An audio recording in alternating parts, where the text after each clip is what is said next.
friends, welcome back to another video. Today I thought it would be interesting to react to the social dilemma as a UX designer. So I know a lot of you have probably watched this documentary, and if you haven't, I highly recommend giving it a watch. It's super interesting, especially as a designer. Working in tech, I think we know a lot of this stuff already. We know our data is being used for targeted ads and all of these things. We kind of feel like our phones are listening to us in a lot of ways.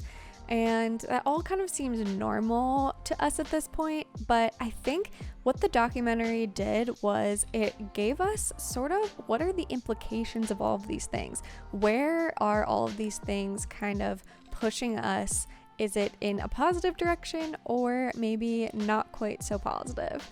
And I think that that's what I really liked about the documentary was just that it looked really big picture, and it was people being really honest about the implications of some of the things that have become so normal in tech. So yeah, I'm just gonna give my honest thoughts about the documentary, and I would love to hear your thoughts below in the comments too. So first, I just want to say that even though I loved the interview parts of this documentary, like the actual documentary part, I was not a huge fan of the scripted, acted part.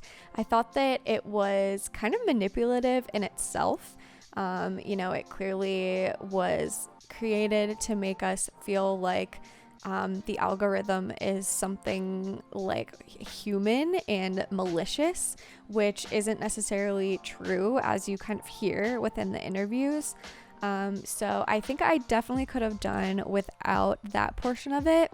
If I were to guess, I would say that they did the documentary portion and then kind of wanted to go a step further in terms of dramatizing it and making it more interesting, because they thought maybe people wouldn't watch it if it was just a full documentary.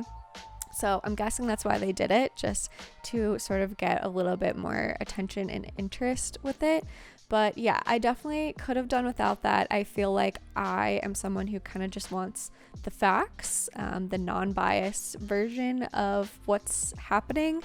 And I think they did a really good job of giving that to us from people who are high up in tech in the kind of social media industry. And I didn't really need the whole dramatized, acted out portion of it. So something that I found really interesting is that a lot of these people who were interviewed talk about how they do not let their kids use social media. And I think that speaks volumes to sort of what they know to be true about it and how harmful it can be. And while I completely agree with that, and I think if I had children at this point in time, I would not let them use it before like age 16 or something, I also think that the people who are watching this documentary and then deciding to quit social media cold turkey, I think that's not necessarily what needs to be done. I think huge changes need to be made within the industry.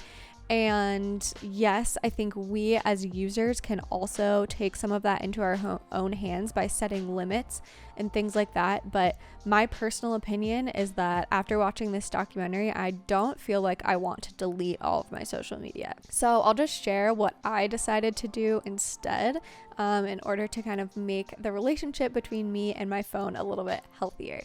So first, I decided that I was no longer going to sleep with my phone next to my bed or in my bedroom at all. We have an Amazon Alexa, and so now we use that as our alarm, and I leave my phone either charging downstairs or charging in my office, and I don't bring it into the bedroom at nighttime.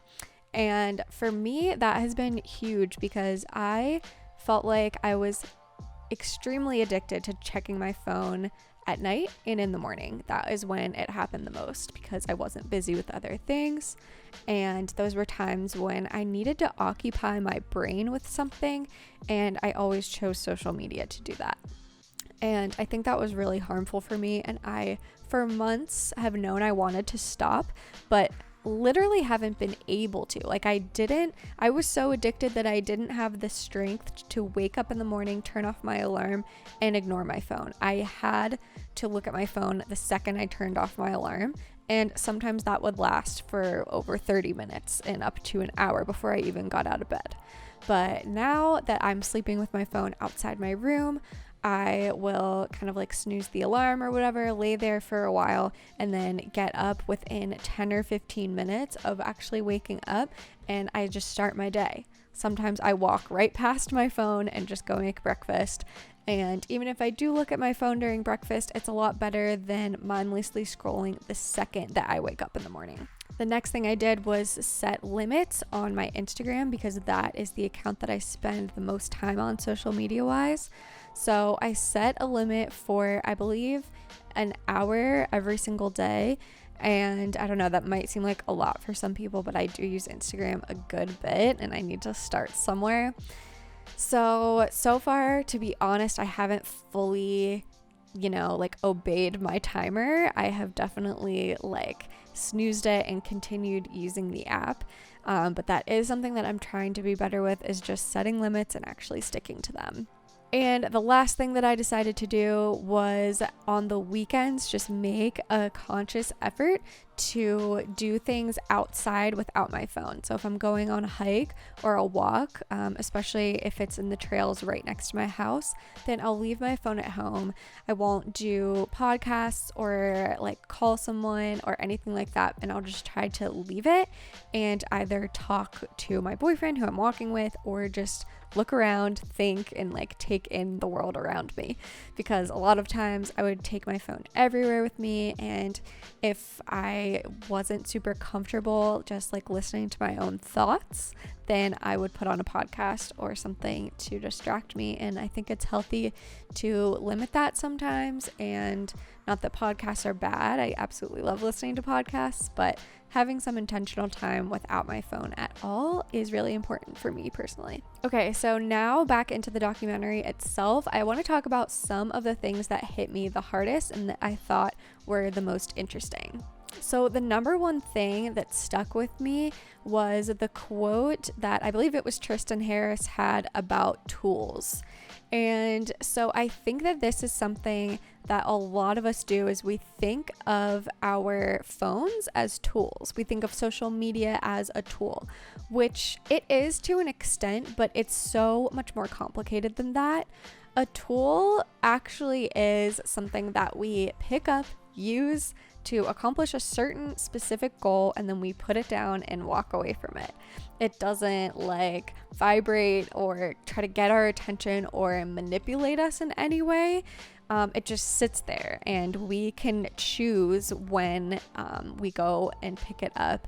We can do that consciously. It's not something we do necessarily unconsciously. And so I think that's the big difference between a tool, for example, a pair of scissors or pliers or a hammer. Those are tools.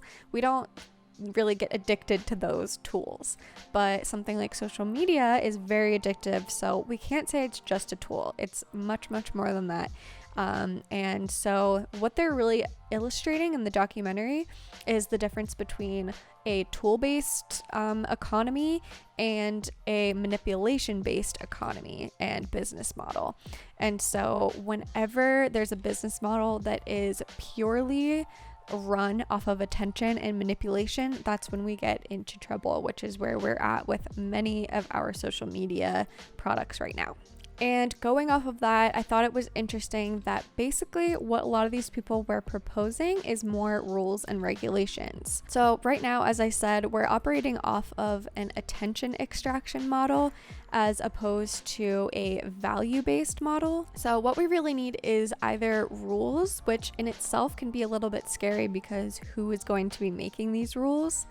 But the other thing that could help is competition, which would bring a financial incentive to use better practices. As I was thinking more about this documentary after I watched it, I started to think about the amount of people I've been hearing who are, making a goal to give up social media and kind of go off the grid. This is something people talk about all the time now, as wanting to give up their phones and go start living off the land and growing their own food and sort of getting back to their roots per se.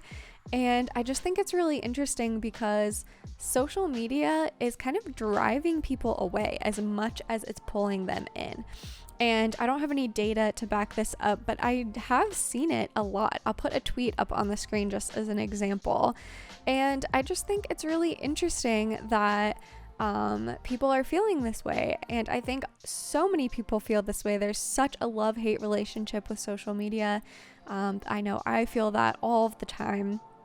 And I think it just goes to show that if things don't change, then people will give this up. I don't think people can take years and years and years of this type of manipulation and sort of like comparison traps and the things that social media marketing and influencer marketing are putting on us. I think they can all be done in so much of a better, more mindful way. And so I think that the incentive to do that is honestly that people are going to leave. The industry can't sustain itself if it's sort of mistreating its users so badly. Eventually, people are just going to stop using the product. And so I hope that that starts to become a little bit more clear, and we start to really take on some of the responsibility as designers and sort of like these tech giants, really mostly is who needs to take on this responsibility, so that social media can be more of a welcoming, healthy place to stay. Because I know it's not going away, but people are going to leave it behind if it continues to be so harmful. The other thing that kind of blew my mind was the fact that many people mentioned a college course that they took based around persuasive technology. And this is something that is a little bit scary to me, and something that I think in 10 years we'll look back on and think that it was, kind of diabolical to teach a course about persuading an entire population just for financial gain. Obviously, I haven't taken the class, so I can't speak to it on a deeper level, but it is just a little bit scary to me that people are learning how to manipulate the human brain and look at the weaknesses in the brain and use them for financial gain. And so that is just kind of crazy to me. And as I was doing a little bit of Googling, I found that now there are courses that claim to be teaching persuasive technology ethically. I don't know exactly what that looks like or, how true that really is, but I do just think that it was interesting that they mentioned that as an actual college course that many people in tech have taken. And the last thing I want to talk about is the implication of social divisiveness.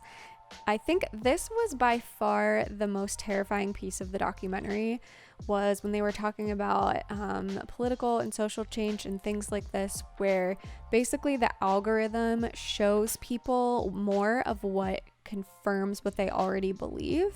And so it divides us so deeply, and we start to wonder, why doesn't my friend, agree with me? Aren't they seeing the same things I'm seeing? This is crazy. Like, they are, they're so stupid. How could they possibly believe X, Y, and Z? Well, it's because they're not seeing what you're seeing. They're seeing something completely different. There's no shared reality anymore because the algorithm just feeds us, very specific things to us. And so this is where personalization actually has a huge pitfall, because our content is so personalized based on the algorithm that no one is seeing the same thing at all, and we can't really get on the same page or have a common ground with each other because we don't really understand where the other person is coming from. All of the information that we're getting, we assume everyone else is getting, but they're not. And I think that's where it's really scary. Especially when this is used against us on purpose for elections and things like that. And so, yeah, that was definitely the part of the documentary that hit me the hardest. And I really hope that people kind of start to think about that and have more awareness. Like, I definitely have more awareness now, where if I look at something that someone tweeted, for example, and I completely disagree with it, instead of making assumptions about that person or hating that person, I have a little bit more of an understanding about where they might be coming from and that they don't really have the same knowledge that I have, and vice versa. I'm not reading the same things that they're reading. So yeah, I think it's really important that that changes, but also that we as a society start to understand that that's the case in order to not let it divide us quite so much. All right, guys, I could probably talk about this for hours, but that's all that I'm going to share today. I would love to hear your thoughts down below in the comments, so please leave a comment and I would love to continue the conversation there. Thank you so much for watching, and I'll see you in the next video. Bye!